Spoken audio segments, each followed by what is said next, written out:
হলো কোনো বাবা তার টাকা পয়সা থাকা অবস্থায় যদি তার কোনো ছেলে মেয়েকে নিজে উৎসাহিত হয়ে টাকা পয়সা দেয়, পক্ষান্তরে অন্য ছেলে মেয়েরা টাকা পয়সার জন্য ভালো জীবনযাপন করতে না পারে, সেক্ষেত্রে বাবাকে কি আল্লাহর দরবারে জবাবদিহি করতে হবে? ভাইরা আমার, অবশ্যই জবাবদিহি করতে হবে।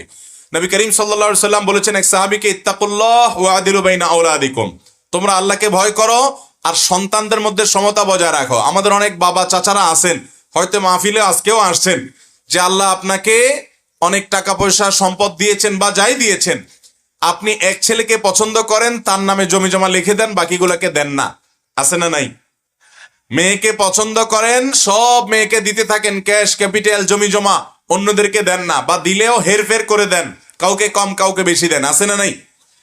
এই কাজ যারা করেন তারা শুনে রাখেন, নবী করিম সাল্লাল্লাহু আলাইহি সাল্লাম বলেছেন আল্লাহকে ভয় করো এবং সন্তানদেরকে কিছু দিতে হলে সমতা বজায় রাখো। সন্তানদেরকে সম্পদ দিতে গেলে কম বেশি করা বা কাউকে দেওয়া কাউকে মাহরুম করা, এটা জায়েজ নাই, এটা গুনাহের কথা।